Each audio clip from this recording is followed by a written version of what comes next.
Well, I wanted to welcome you to another episode of the United Way Living United with Small Business and Large Business show. Our show is about bringing together organizations and businesses that are involved in philanthropy, not as their core business, but as part of their extended business. So what we do is we will bring onto the show organizations that United Way has partnered with that have expressed through their business practices a need and a desire to get involved with giving back to the community. And I'm super excited today to have a great partner of ours, UnitedHealthcare, on the show. So first of all, I want to welcome you to the show, Gabe Martinez. Thanks for having me, Mike. Gabe, it's great to see you again. It seems like the last time we saw each other was at a Day of Caring event. Yeah. It might not be the last time, but last summer. Yeah. And at the farming event out by Ledge Street School. It was so hot. It was so hot. It was like 9,000 degrees. I was just talking about that this last week, actually. I was telling some coworkers about that. It was fantastic. Fantastic to do, but it was very hot. And you brought a whole team with you from UnitedHealthcare. Yes, yeah. My direct team was there. So that's great. Well, we're going to want to talk about that. What I love about you and your team is that you don't just, give lip service to philanthropy and to corporate social responsibility. Right. You don't just write a check. You show up and you do the hard work of, building community gardens and farming with us and packaging food and all the things that it takes to really, be transformative in our communities. So thank you for that. Yeah, absolutely. Thanks for, giving us the ability to do that, which is really nice. And we're going to talk about a whole list of things that you guys are involved with. But before we do that, why don't we just talk about UnitedHealthcare? Let's do the top down. I don't know if we have enough time to do that. It's a big organization, right? And you occupy a unique space in it. But let's start with the big picture and then kind of drill down a little bit. So tell us about UnitedHealthcare. Yeah, so UnitedHealthcare, being a health insurance company, there's many different business segments or divisions that you can talk about. So I specifically represent the Medicare line of business, which typically is more the 65 and older population. Of course, there are individuals you can qualify for Medicare being under the age of 65, but that's my main focus is the older population tends to be. But we offer health insurance plans for employer sponsored. So if you work for a company that offers health insurance, one of them might be UnitedHealthcare. So that would be like employer or commercial, they call it. And in some states, not here in New Hampshire, but in some states, we also have Medicaid line of business. So, and we don't have that here in New Hampshire currently, but across New England, we do have that in a couple other states. Okay. So, one of the largest insurance companies in our country. Yeah, if not, the largest health insurance company in the country. And we are an international, so we're in multiple other countries as well. But it's a pretty large organization. We're based out of the Midwest. But I'm a New Hampshire resident. I live right here. And you're the community guy. Yeah, community engagement. That's really all I do, which is fantastic. And like you said, it is a bit of a unique position, I would say, or something that my focus is on. But I love it because it really allows me to give back to a community where I live and I work, which is fantastic.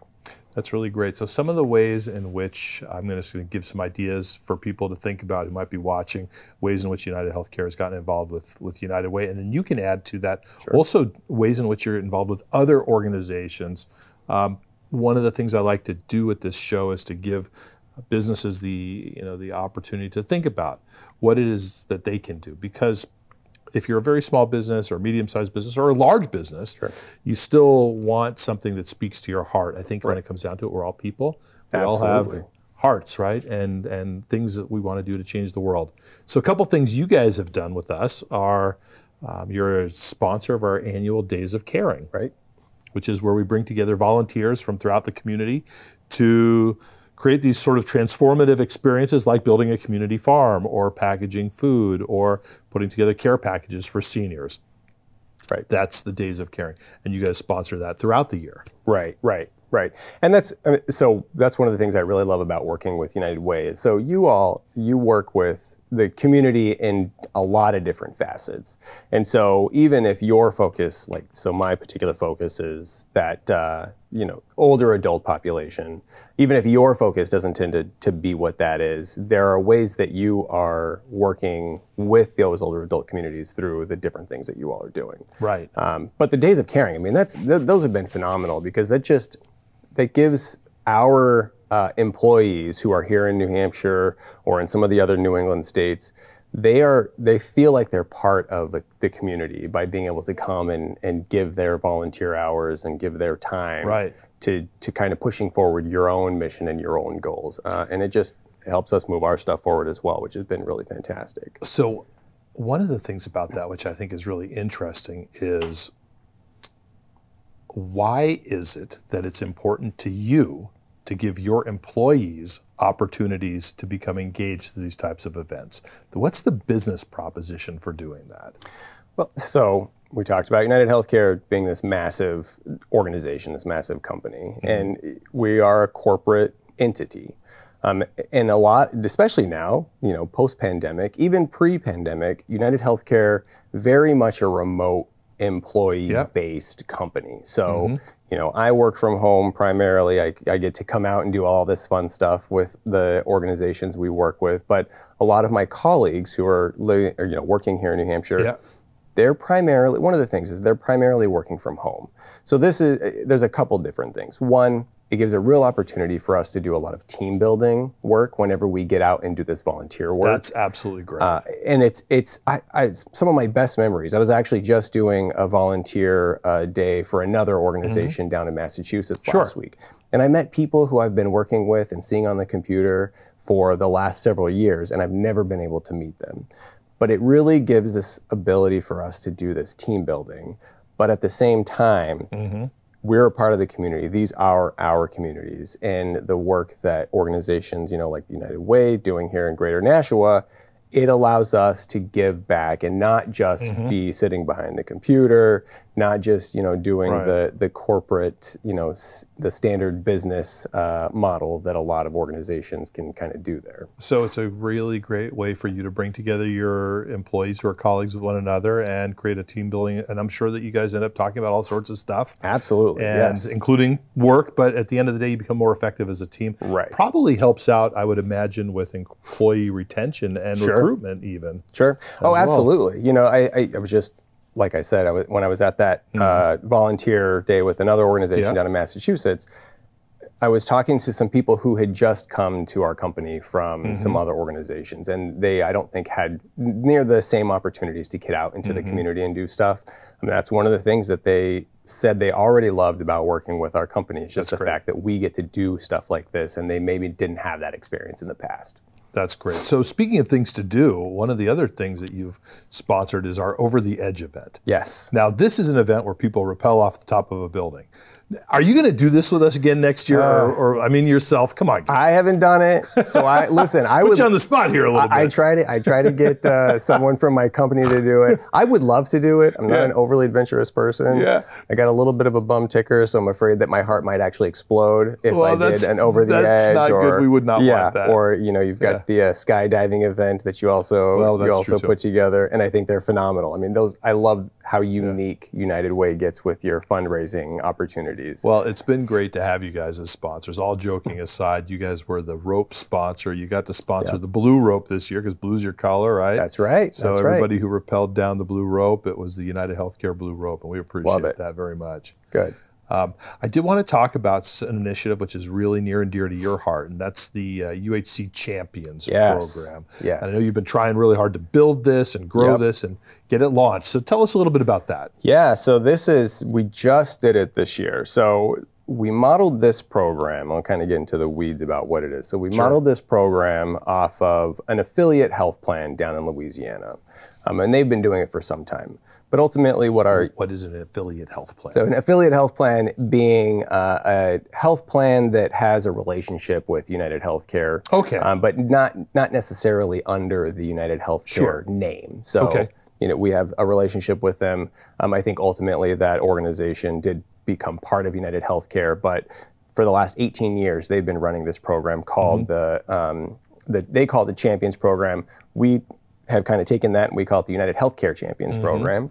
And this program it's a recognition program for older adults, 65 and over, who are doing these incredible contributions to really help out with the health and well-being of others in their communities. Right. So it can be anything from volunteering with organizations, nonprofits or other. It can be something like an inspirational story. So it can be someone who maybe is over the age of 65 and they're a triathlete. I mean, I've never done a triathlon. I don't know if I'll ever be able to. Maybe I'll get some inspiration, but it could be someone who's inspiring other older adults to continue to kind of thrive as you get older. Because for far too long, as we age, especially in our society here, we really think about aging as something that's negative. You see it everywhere you go, whether it's a funny birthday card, which humor is a great thing, but a funny birthday card, which can sometimes be negative, or right, of course, people cracking jokes, or we want to not have crow's feet on our face here or whatnot. And so this is really a program that recognizes older individuals who are continuing to do these incredible things. So this is the first year we launched it in New England. We started in March of this year, basically taking nominations from the public. And so the two criteria for our program is you got to be older than 65. Okay. And your accomplishment, there's kind of a part B. So your accomplishment or what you're giving back to has to have been on your 65th birthday or later. Beyond. Okay. And the other criteria really is that you just have to be a resident of one of the 6 New England states. Okay. So that's it. You don't have to be a UnitedHealthcare member. You don't have to have done something crazy. You don't have to have stood up an organization. You just have to be over the age of 65, and you have to be a resident of the New England states. So we launched in March. We got a bunch of different nominations for a lot of people who are doing a lot of incredible things. And ultimately, we had a selection committee who is comprised of business leaders and community-based organization leaders, including, we also have Doug Flutie, who was on our selection committee. They came together, reviewed these nominations, and we selected 6 individuals from across New England who we named our 2022 New England champions. It's like one per state, Vermont, New So Hampshire, the intent really was to be one per state. We ultimately got one from every state but Vermont, unfortunately. And that's really, we didn't get any nominations from Vermont, unfortunately. So, and I'm going to be thinking on how we can build on that for next year so we can get some nominations. But one of the individuals who we had was actually a woman by the name of Mary Ellen, who volunteers with the St. Joseph Hospital Employee Food Pantry. And she's been doing it for a while now. She actually used to be a hospital social worker. So she was very passionate about this kind of work and giving back. And so she was one of our 2022 champions this year. She's just an incredible individual. She still gives back. She still volunteers at the food pantry, and we're really excited to be able to honor her and the 5 other individuals who That's really fantastic. Yeah, it's funny, the St. Joseph, so the food pantry that you talked about is one of our partners. Oh yes, that's right. We actually do a food drive twice a month with Hannaford's. And we, each time we do that, we will select one of the many food pantries from throughout our community to receive the food and sort of to create a more consistent source of non-perishable food items. And their food pantry is one of the recipients. So that's really great. Yeah, they're great. And they're great partners. They're a great organization. Very community involved. So their president happens to be on my board. Nice. So, I didn't know that. All so right. it's a lot of it's Nashua, right? Everybody, we're all very interconnected. Yes. So. Yeah. And I do love that about Nashua. So I lived here for a number of years. I think you know this. And I used to work for nonprofits, the Community Mental Health Center here. And so Nashua's always going to have a soft spot for me because I want to really give back to this community. And this is the community that welcomed me when I first moved to New Hampshire from New Mexico, which has just always been a real blessing for me. That's fantastic. Yeah, we've been in Nashua for about a little over 20 years as well. And it's, I always tell people with regards to Nashua, it's an interesting, when you think about the nonprofit space, maybe I'd love your thinking about this. To me, people ask me about Nashua and nonprofits, and I describe Nashua as being just the right size. Sure. Just the right size. Any smaller, and we wouldn't have the resources to stand up, a network of nonprofits that is really robust and creates kind of a thorough safety net. Right. And any larger, even as large as Manchester, truth be told, you end up becoming disconnected from one another. Sure. And what I see here in Nashua is that we all know each other. We all have each other on speed dial. I saw that in the pandemic for sure, where everybody sort of pitched in, was able to kind of do their part and get us through it. Right. Right. Yeah, that's interesting. I don't think I've ever really thought of it that way, but I'm definitely going to have just the right size. But I think you're right. I mean, if I really sit back and think about it, I think you're absolutely right that it really is just the right size. That's the perfect little community that you have here in Nashua. Yeah, and I'm not saying that because I don't want Nashua to grow and get bigger and all that, but it's but I just think it's sort of an interesting sweet spot that we occupy. Completely agree. So what's next for the Champions program? The so you've said what's your goal for this year? Is it also 6? So our goal was 6. We selected our 6. So our inaugural year, as far as getting the nominations, selecting the individuals, that's pretty much taken place. So we had an in-person celebration actually, which was really nice because we haven't been able to do much in-person celebrating for a couple of years now, as you well know. So we had an in-person celebration at Gillette Stadium, which was a big deal. It was, and let me tell you, I had a few sleepless nights since I was planning most of it, if not all of it. But I have a great team that really helped us out, or really helped me out, and made it as stress-free as possible. So, so we had that at the end of June. And at this point, really, what we're going to be doing is you may see some of our faces or some of our champions' faces on, some of the network news. So not so much the news, the commercials. So we ultimately interviewed these individuals. We want to tell their story. Yeah. And most of them, if not all of them, they're volunteering with community-based organizations and standing up programs within those, kind of supporting to stand them up. So we've interviewed them. We're going to be really highlighting all the great work that they're doing. And then from here, this is something we want to build on, and we want to keep this going year after year. So it's going to be an annual possible. kind of a program. The intent is for it to be an annual thing. And if I get my way, and I don't know that I will, but I would love for this to be adopted outside of New England, because right now it's just the 6 New England states. So we kind of put this together in a way where other regions, other states under UnitedHealthcare can ultimately pick it up and kind of launch their own program. Yeah. And my long-term goal I would love for it to just be a national program that you're just celebrating older adults across the entire nation every year for as long as possible. That's amazing. And but New England itself is not a bad place to start this. We are an aging population. People sometimes are surprised to hear that New Hampshire is one of the most rapidly aging states in the country. That's right. That's right. And right up there with Maine and Vermont. Yes. Yeah. People always think about, when they think about senior populations, everybody's mind automatically goes to, Arizona and Florida. Right. But that's really not. That's really not the case. Not the case. Yeah. I mean, of course, you have your snowbirds, but I have found in the 10 years that I've been here that people who are of, New England, they love being in New England. Of course, snow gets a little difficult sometimes. I haven't quite found that yet. Yeah. So growing up in the heat, I'm not real upset about the cold just yet. But yeah, you're right. It's rapidly aging, especially the 3 northern states, and people just love to be here. I mean, you have to be a very distinct person, I think, to be a New Englander, and it's with you forever. Well, I agree. And being sort of a New Englander by choice, I have to say, the town I grew up in California, I think it's probably similar to where you're from in New Mexico, right? There, in recorded history, has never been snow in the town where I grew up. Oh, really? Ever. Ever? And this goes back over 10,000 years, including the Chumash Indian that were incredible. Indigenous to that region. And so it's not that I never saw snow. We used to go up to the mountains, to the Sierra Nevada, something like that, but it was just never part of my life. Sure. It is now. Oh, yeah, you can't escape it I now. love it. I love it too. I got to say, I'll never forget the first day that I drove on a road up here in New England, a main road, covered in snow, because where I grew up, we would get some snow, but half an inch at most, and it was maybe once every 3 or 4 years.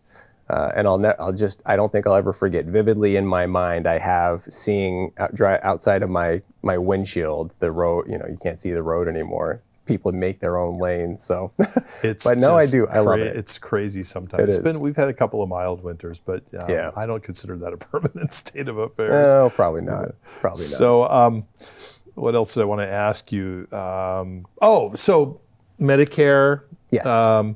This is not about philanthropy, but is open enrollment a big part of your life and your teams? Yeah, so my team's very much so. So I work specifically for the health plan side of the business. And so my team, not so much me, because I get to do the fun, philanthropy and being out there and getting my hands dirty with the community. But my team is responsible for really reviewing every year the benefits that we offer, the different health plans that we offer across New England. And so it's August at this point, and we're really gearing up for that annual enrollment period with Medicare, which will start in October.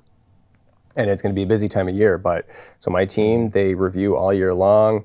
They take a look at what benefits we've had in past years, where we can increase. So, our plans, pretty much for the most part, they really have low deductibles or no deductibles. We try to keep the premiums as low as possible, which is, your monthly payment and whatnot. We try to build up on things like your dental benefit, your vision coverage, prescription drug coverage, So this is really a busy time that we're going to be moving into, and that annual enrollment period is, when people have that ability to kind of pick and choose the different plans each year for Medicaid. And so, we're gearing up for that, and I think we're going to be heading into a really good year for 2023 with our plan options. And the dental coverage you mentioned, that's so important. It's huge, yeah. I know that this year, and it's in the Medicaid side of the business here in New Hampshire, but for the first time, we're going to have an across-the-board Medicaid benefit. That's right. For dental, which is so important. Oh yeah, that's true. I mean, dental is probably one of the ones that we hear about the most outside of the other one. I would say is transportation is very difficult. So some health insurance plans, I think Medicaid, some of the plans they have here in New Hampshire, they have like a transportation benefit, which will get you to your medical appointments or, your labs and stuff like that.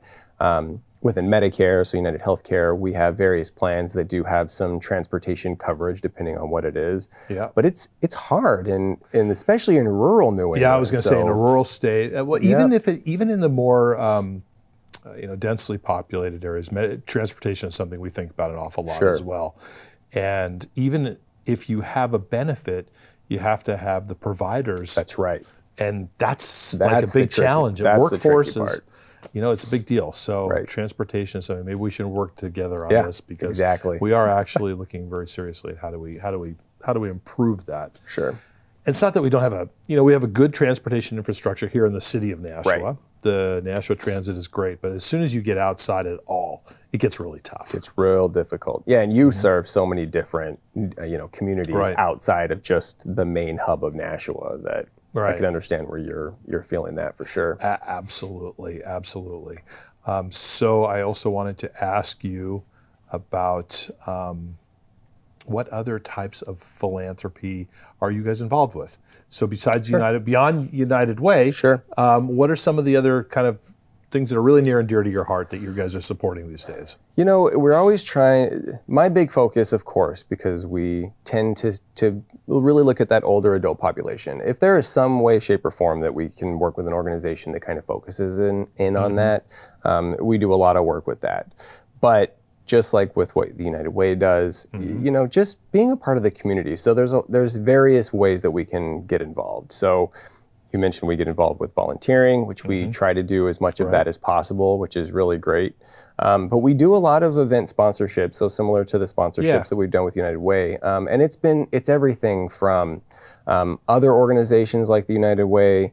There's an event with one of there's a federally qualified health center that's up in Coos County, and they put on a particular event every year that we kind of get involved in and sponsor and do stuff like that.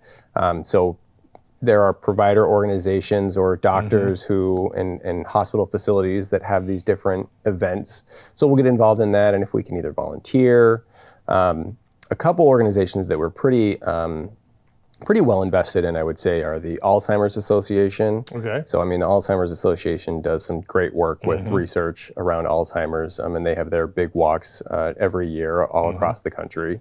So we've been partnered with them for a while now, which has really been great. We do work with the Flutie Foundation down in Massachusetts, and their primary focus is autism and families who are impacted or have children who have autism or other similar disorders. So honestly, I look at things, I kind of take a step back and look at the bigger picture and just really see how it impacts the community as a whole. So you have to forgive my ignorance. Is there autism in Doug Flutie's family that yes. I'm not aware of? Yeah, so Doug and his wife, they actually have a son who has autism. Okay. And so they put this, and the foundation, actually, I should correct myself, it's actually the Doug Flutie Jr. Foundation for Autism. So it was put together, established in his name.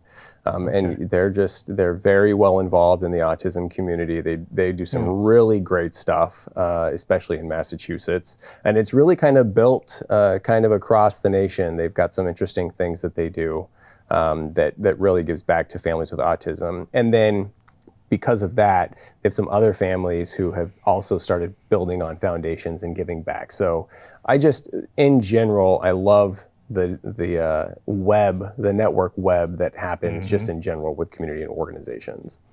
Well, what you've described is really pretty terrific. If you step back from it and think about it, you have essentially a large organization, UnitedHealthcare, with a foundation of, really maybe it's not a foundation that you operate in, but it's as a division, you're kind of a foundation. Right. Partnering with other foundations like the Flutie Foundation, the United Way, which is kind of a foundation, although we don't call it that, and building on these collaborations, which is, I think, really the way this good work gets done. So, we are out about time.